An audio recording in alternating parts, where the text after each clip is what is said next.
జిల్లా మునకాల మండలం బరాకత్ గూడెం వద్ద సాగర్ లెఫ్ట్ కెనాల్ నుండి ముక్త్యాల బ్రాంచ్ కెనాల్ లైనింగ్ పనులు నత్తనడకన సాగుతున్నాయి.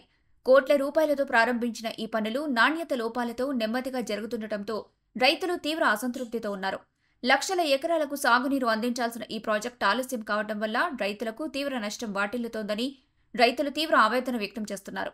నాణ్యతగా పనులు చేయాలని, ప్రజాధనాన్ని వృధా చేయొద్దని, జవాబుదారీగా వ్యవహరించాలని కోరుతున్నారు.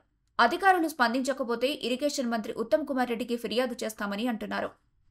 టెంప్లేట్లు కనీసం ఒక 4-5 అడుగులకు ఒకటన్న వేయాలి. కనీసం టెంప్లేట్లు వేయాల్సిన పరిణామంలో వేయకుండా ఈ విధంగా అధికారులు నిర్లక్ష్యం చేసి మట్టి వరకు కనీసం చేయాల్సిన రీతిలో చేయలేదు. ఆ మట్టి దాంట్లో తీసినటువంటి మట్టి వేస్ట్ మట్టి తీసి పక్కకు పోసిర్రు. ఆ మట్టి వల్ల తీసి పక్కకు వేయడం వల్ల మళ్ళీ ఈ తీసినటువంటి మట్టి మళ్ళీ కాలువలకు పోతుంది. ఆ కాలువలకు పోవడం వల్ల రైతాంగానికి నష్టం జరిగే అవకాశం ఉంది. ఈ మట్టి వల్ల ఇక్కడ అదంతా స్టాక్ ఆగిపోయి త్వరలో ఈ కాలువకైనా నిద్రమత్తు వీడి వెంటనే దీని మీద చర్యలు తీసుకొని తూతూ మంత్రంగా చేసినటువంటి పనులు ఇప్పటికైనా నాణ్యతగా చేయించి రైతులకు న్యాయం చేయాలని చెప్పి ప్రభుత్వం నుండి కేటాయించబడినటువంటి రైతులకు బడ్జెట్ ఏదైతే ఉందో ఆ బడ్జెట్ను ప్రభుత్వం రైతుల కోసం ఖర్చు చేయాలని చెప్పి ఈ సందర్భంగా సోషల్ వర్కర్గా నేను ప్రభుత్వాన్ని ఇది సాగర్ అత్యంత పెద్దదైనటువంటి సాగర్ కాల ఎడమ కాలం నుండి వస్తుంది ఒక పాయ. ఇది ఇక్కడ నుండి ముత్యాల కాలం అంటారు దీన్ని. ఈ కాలువకి గతంలో వర్షాలు కొట్టుకోకపోయినాయని చెప్పేసి కాలువది అది కాంక్రీట్తో వర్క్ చేస్తూ ఉన్నారు. ఇది ప్రస్తుతం వర్షాలు వచ్చి నాట్లేసే టయాన్ని కూడా ఇన్కంప్లీట్ చేసిరు. మొత్తం ఎక్కడ చూసింది అక్కడనే ఉంది. ఈ చేసిన పని కూడా ఇప్పటి వరకు పూర్తిగా నాణ్యత లేకుండా ఇసుక అనేది ఎక్కడ వాడలేదు. 80% డస్ట్ వాడితే 20% ఇసుక వాడి దాన్ని ఇన్కంప్లీట్ చేసిరు. చేసింది కూడా ఇప్పుడు మరి వర్షాలు పడి రైతులు నాట్లు వేసుకున్న టయాన్ని కూడా వాళ్ళు ఆల్రెడీ నాట్లకి వెళ్ళి వస్తున్న నాట్లు పడుతున్నాయి.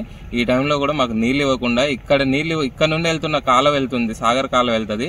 ఖమ్మం వెళ్తున్నాయి కానీ నీళ్లు మా చెరువు నిండలేదు, మా రైతులకు నీళ్లు కూడా లేవు.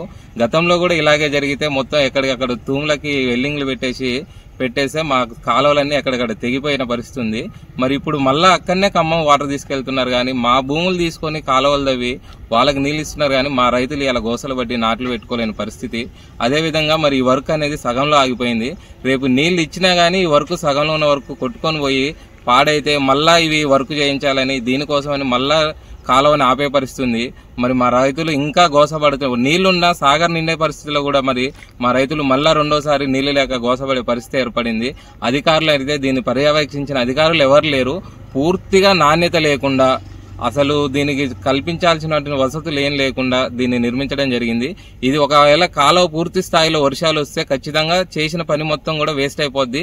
దీని యొక్క నష్టాన్ని మరి కాంట్రాక్టర్ నుండి తీసుకొని వస్తారా లేకుంటే ఇరిగేషన్ మంత్రి గారు బాధ్యత వహిసి వారి సొంత నిధుల నుండి ఏమన్నా ఆయన సొంత ఖర్చులతో చేయిస్తారా అనేది తెలియని పరిస్థితి. మరి ఇరిగేషన్ శాఖ మంత్రి ఉన్నటువంటి జిల్లాలోనే ఇరిగేషన్ కి ఇంత ఘోరంగా తీసుకుంటే మరి ఇతర రాష్ట్రాలు ఇతర జిల్లాల్లో ఎట్లా చేస్తున్నారు అనేది ఒక్కసారి ఆలోచించాలి. మనం అధికారులు వెంటనే ఈ యొక్క పనులను పర్యవేక్షించాలి. దీని మీద నాణ్యతను పరిశీలించిన తర్వాతనే ఇక్కడ నీళ్లు వదిలే పరిస్థితి. మరి అప్పటి వరకు నీళ్లు వదలవద్దు అని చెప్పలేము. ఉన్నతాధికారులు ఖచ్చితంగా ఈ యొక్క పనులను పరిశీలించాలి. అదేవిధంగా ఈ రోజు ఉదయం వరకు కూడా ఇక్కడ మేము చూసేంత వరకు కూడా ఇక్కడ పాత బ్రిడ్జికి గండి పడే పరిస్థితి ఉంది. ఇక్కడ ఇలాగే వదిలేసి వెళ్ళిపోయారు. ఇక్కడ ఉన్న మిలిగినటువంటి మెటీరియల్ కూడా వర్షానికి వేస్ట్ అవుతుంది. దాన్ని భద్రపరిచే పరిస్థితి లేదు. అదేవిధంగా ఇక్కడ గండి పడ్డది, దాన్ని పూడ్చకుండానే ఇక్కడ మట్టి తొలగించి వెళ్ళిపోయారు. పొద్దునని చెప్పినామని మేము డిమాండ్ చేసినామని చెప్పేసి మరి దాన్ని పూడ్చకుండే ఇక్కడ నుండి ఈ బ్రిడ్జి నుంచి భారీ వాహనాలు వెళ్తున్నాయి. అదే మరి వాటి వల్ల దాన్ని కుంగిపోయే పరిస్థితి ఉంది. కాబట్టి బ్రిడ్జినే ఫస్ట్ దాన్ని పరిశీలించిన తర్వాతనే వాహనాలకు అనుమతించాలి. అదేవిధంగా ఖచ్చితంగా డిమాండ్ చేస్తున్నది ఏంటంటే ఈ యొక్క పనిని నాణ్యతను పరిశీలించిన తర్వాతనే నీళ్లు వదలాలి. అది నష్టమైనా తప్పులేదు కానీ ఇప్పుడు ఉన్న జరిగిన పని మొత్తాన్ని కూడా పూర్తిగా నష్టం జరిగే పరిస్థితి ఉంది. కాబట్టి అధికారులు దీని మీద సమీక్ష నిర్వహించాలని డిమాండ్ చేస్తున్నాం.